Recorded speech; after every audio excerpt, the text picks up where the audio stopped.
Hi, it's Allison, your BYG health coach, and welcome to Resilience and Habits That Create It presentation. Today, I want to talk about one of the secrets to healthy aging, and that is your habits.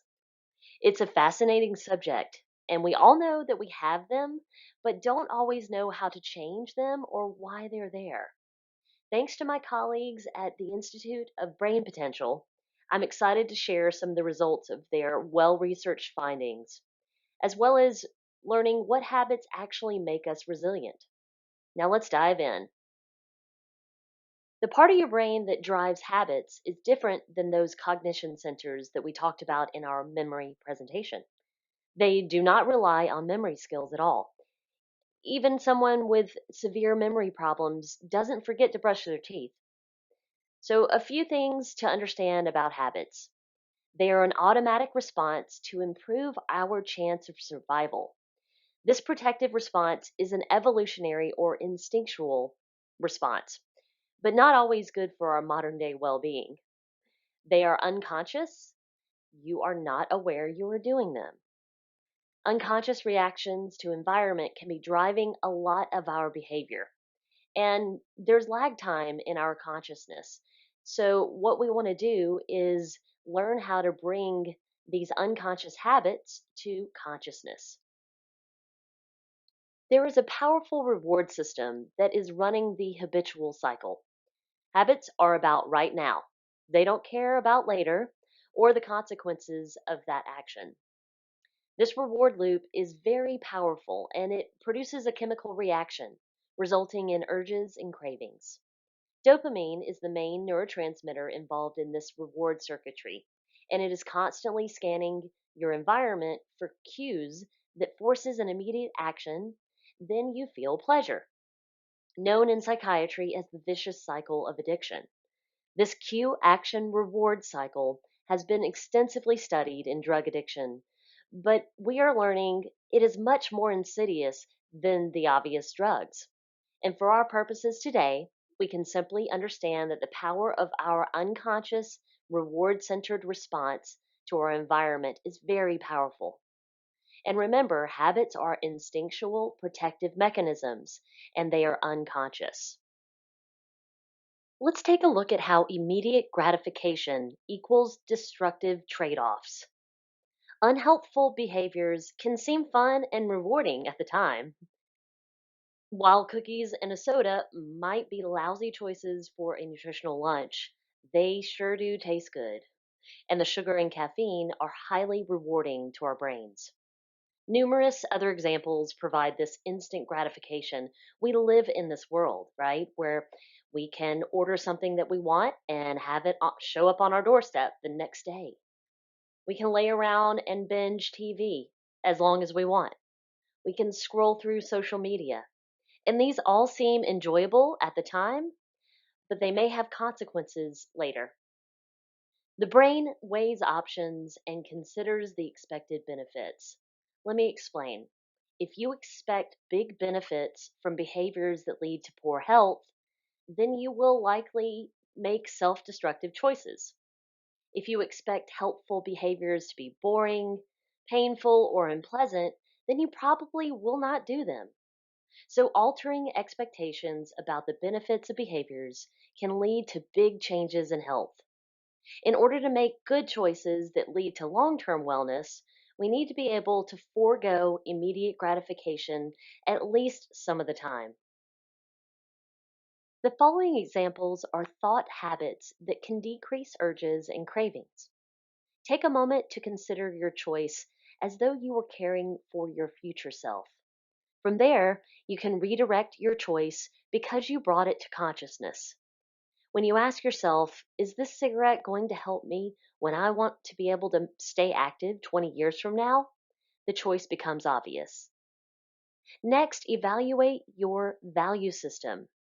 When we highly value behaviors that promote wellness and devalue behaviors that lead to poor health, we are able to make healthy choices.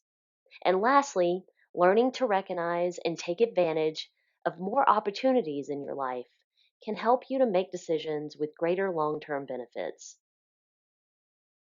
Resilient people are able to label and acknowledge emotions and recognize that different emotions require different actions and responses. For instance, fear action or behaviors are different from sad. I've attached a list of emotions to help build your emotional vocabulary because I've used this practice with loved ones and it's been so successful. I literally have a sheet of paper in front of me and tell the person that I'm communicating with, can you help me practice? Because that's all it is. There is no end game here. We are just building our emotional muscle, and the vulnerability to practice with our loved ones increases the capacity to move through unpleasant and uncomfortable feelings. Confidence and emotional strength is a key component to resilience. When verbal communication is not an option or seems scary, another way to move through emotions more efficiently is therapeutic writing. Writing something down increases the awareness of the emotion and allows us to verbalize our emotions around something, and therefore decreases the activity of the amygdala. Let's start a resurrection of the diary. Write like no one will read.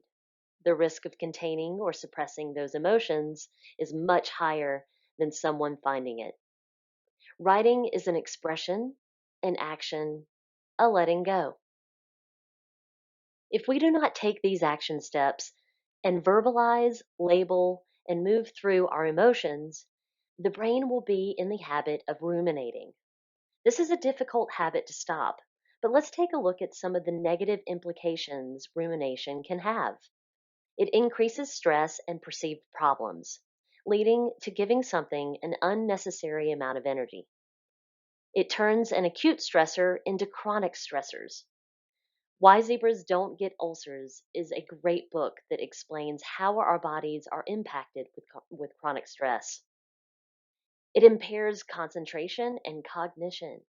Remember, this is a largely unconscious and habitual response. So we must bring it to our awareness in order to divert and or dissipate. A 2-minute distraction will change the course of your autopilot thoughts. Developing positive states of mind is a proven way to be resilient, particularly when there is a loss or trauma.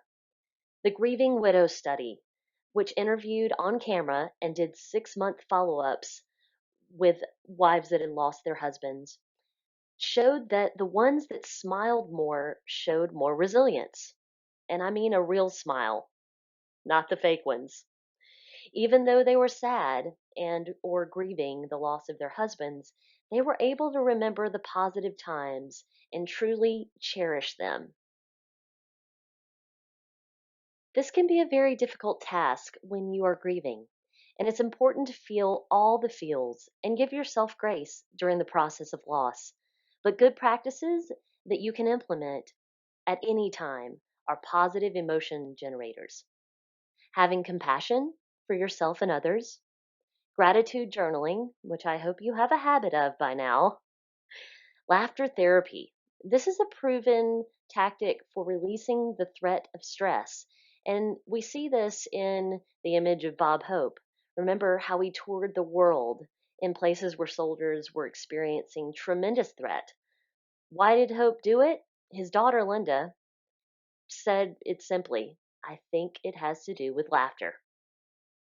Savoring experiences, which elongates positive experiences. And finally, having a perceived social support. The distinction I want to make here is that as long as you believe that you have people that are there for you in your life, and I mean quality over quantity, you don't have to be in the presence for it to generate the positive emotions. I thought that was a good distinction to make. So here's the how to on generating positive emotions. You have to increase your awareness.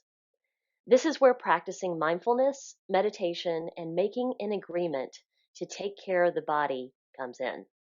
One of the best ways to gain a habit is to piggyback it on top of something that you've already established as a habit. So, personally, I like to mindfully wash the dishes. It not only makes the chore more enjoyable, but it helps me to focus on the task at hand and be in the now. As you know by now, we have a collection of the audio mindfulness series in the BYG Yoga Library. We also have an activity in this series to help you find a meditation that fits you and make a commitment to practice it. The last tip is a trick that has been proven to help create awareness. Yes, talking to yourself. Be in partnership with your body and agree to do the very best to take care of it every day. Although these are more obvious habits, I'd be amiss not to mention that these three basic elements to mental and physical health are the habits that create emotional resilience: exercise, healthy diet, and quality rest in your life. Sometimes, as we advance, we must just keep a check in on the foundational stuff, right? So, check in. How are you doing on these? If you are in the trying mode in any of these, read our blog on self care. And remember that you are 100% responsible for the outcome of what you want to accomplish. The takeaway from this presentation, I hope, is that it takes discipline to do the things that are good for us instead of what feels good in the moment. Remember to take care of that future self. And as always, thanks for listening.